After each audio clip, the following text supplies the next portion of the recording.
Hai, assalamualaikum warahmatullahi wabarakatuh. Jumpa lagi dengan Gunpul Kito ID dalam review model kit skala 1-144 Real Grade Unicorn Gundam Unit 2 Bensinworld. Nah, langsung aja ke penilaian kit ini. Menurut Bang Lid, ini kitnya keren banget dari segi desain, proporsi, semua udah bagus.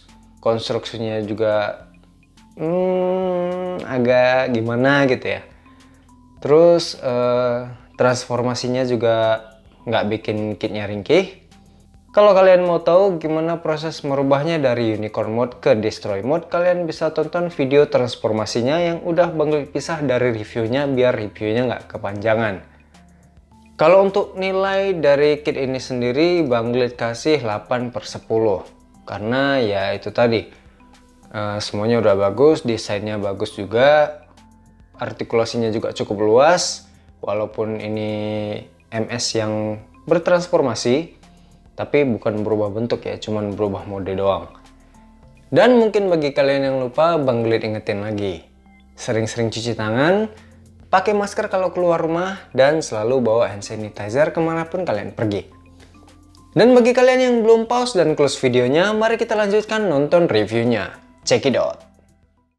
Singa hitam yang satu ini merupakan favorit Bang Lid di antara ketiga unitnya. Karena menurut Bang Lid, pas banget sama selera Bang Lid yang suka sama desain yang sedang-sedang aja. Gak terlalu boring kayak unit 1 Unicorn dan gak terlalu wah-wah banget kayak unit 3 Phoenix. Baik yang versi waifu maupun yang versi bucin, Bang Lid suka keduanya karena memang dua-duanya sama-sama keren. Tapi karena extension pack Banshee rilisan P Bandai mahal dan susah dicari, jadi kurang bisa dijangkau. Proses perakitannya menurut Bang Lid agak menguras pikiran dan tenaga karena partnya kecil-kecil. Bentuk-bentuk partnya juga nggak gampang diterka, butuh konsentrasi ekstra dan bahkan Bang Lid masih rada bingung pas ngerakitnya walaupun udah lihat manualnya. Ditambah lagi urutan perakitannya beda dari RG-RG yang sebelumnya Bang Lid rakit. Ya walaupun cuman kebanyakan Exia sih. Terutama di bagian badan dan tangannya yang harus dirakit bersamaan karena inner frame tangannya nggak bisa dipisah dari badannya setelah dirakit.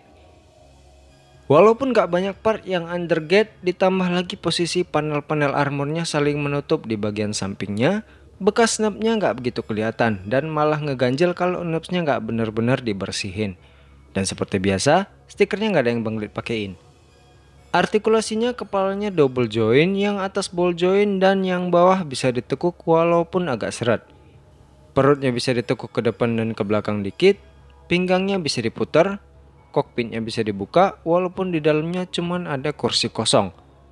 Bahunya bisa ditekuk ke depan dan ke belakang, armor bahunya bergerak terpisah, tangannya bisa ke atas dan diputar, lengan atasnya bisa diputar, sikunya double join, pergelangan tangan ball join. Armor pinggang depan, armor pinggang samping, dan armor pinggang belakangnya masing-masing ball join dan bisa ditekuk. Join antar pahanya bisa digeser-geser secara bersamaan, kakinya bisa ke depan, ke belakang, dan ke samping. Pahanya bisa diputar, lututnya double join, yang jangkauan tekuknya cukup jauh. Armor betisnya bisa digerakin dikit, armor pergelangan kakinya ball join dan bisa ditekuk. Pergelangan kakinya bisa ditekuk ke kanan dan ke kiri, ke depan dan ke belakang, dan bisa diputar dikit. Jangkauan geraknya luas banget dan hampir nggak terhalang apapun. Tapi meskipun begitu, joinnya yang seret pakai banget ini agak membatasi ruang geraknya. Dan kit ini sebelum dirakit udah Bang Lid gerak-gerakin bagian inner frame-nya, tapi masih tetap aja seret banget. Jadi kalian harus hati-hati kalau mau gerakin sendi-sendinya, terutama di bagian lengan atasnya. Karena Bang Lid juga sering dengar dari teman-teman di komunitas kalau inner frame lengannya seret banget. Dan banyak kejadian yang lengan atasnya patah. Kita lanjut ke aksesorisnya. Seperti biasa dari yang kecil-kecil dulu. Pertama kita dapat tangan-tangannya, yaitu sepasang tangan mengepal, sepasang tangan terbuka, dan sepasang tangan menggenggam buat megang senjatanya. Kedua, part pilihan buat antena atau VVN-nya. Ada 3 jenis, yaitu satu khusus untuk Unicorn Mode, satu khusus untuk Destroy Mode, dan satu lagi yang lagi dipakai, part antena yang bisa diubah-ubah antara Destroy Mode dan Unicorn Mode. Ketiga, satu unit beam magnum yang sama persis kayak punya Unicorn, Bedanya cuma ditambahin revolving launchernya doang dan beda warna. Handle keduanya bisa digerakin, rak pelurunya bisa dilepas dan dicantolin ke armor pinggang belakangnya. Tapi sayangnya kita nggak dapat ekstranya. Ada senjata tambahan di revolving launchernya yang bentuknya kayak beam saber. Namanya beam jute kalau nggak salah. Mungkin sejenis beam bayonet. Beam magnumnya bisa disimpan di beberapa tempat, yaitu di backpack, lengan bawah, dan armor pinggang belakangnya. Keempat, satu unit perisai, tapi bukan perisai unicorn biasa, melainkan perisai unicorn yang sudah ditambahi dengan armor DE. Dilengkapi dua jenis konektor dengan masing-masing kegunaannya. Bisa dicantolin di lengan bawahnya baik di bagian samping maupun di bagian belakang lengannya, ataupun di backpacknya pakai konektor yang satu lagi. Kalau dicantolin di belakang kayak gini, Bang Glade malah keinget Hazel. Mirip soalnya. Kayak pakai payung. Kelima, 2 unit handle beam saber dan 2 unit beam tonfa.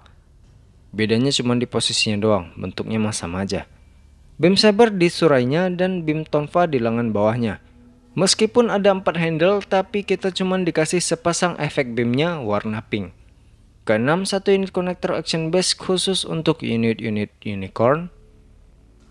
Ketujuh dan yang terakhir, figur pilot 1:144, si bucin Ridi Marcenas lagi megang helm sambil bertolak pinggang. Ukuran shieldnya yang cukup besar, hampir setinggi badannya dan lumayan berat, nggak bakal jadi masalah buat real grade Banshee Nord ini. Karena joinnya seret banget, shieldnya juga nggak terlalu berat karena skalanya masih 1:144. Dan setahu Bang Glade, versi MG dan PG-nya nggak sanggup megang shield segede ini.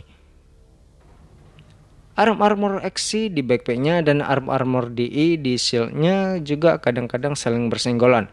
Apalagi waktu di destroy mode karena dua-duanya sama-sama ngembang.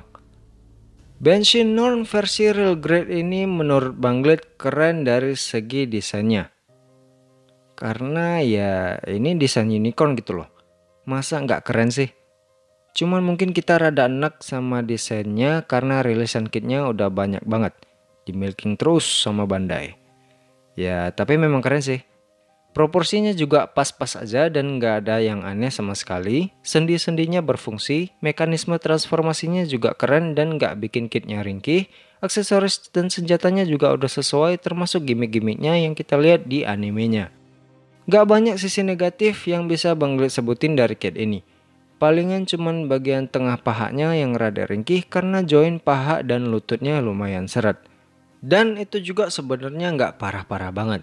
Cuman karena part di sekitarnya seret banget, jadi yang tengahnya itu terasa ringkih. Padahal biasa aja. Dan satu lagi bagian tumitnya susah diseimbangin buat berdiriin kitnya. Terutama waktu di unicorn mode karena arah lubang colokan join kakinya condong ke belakang. Jadi harus bisa ngekalin join pergelangan kakinya kalau mau bisa berdiriin kit ini. So that's it kawan-kawan, review real grade Unicorn Gundam Unit 2 Banshee Nord dari Gunpla Kito ID. Kalau ada yang mau ditanyakan bisa hubungi Bang Glade lewat Facebook, Instagram, atau langsung komen di bawah. Lebih dan kurang Bang Glade mohon maaf. Makasih udah nonton, jangan lupa like, share, dan subscribe. Dan sampai jumpa di review-review selanjutnya.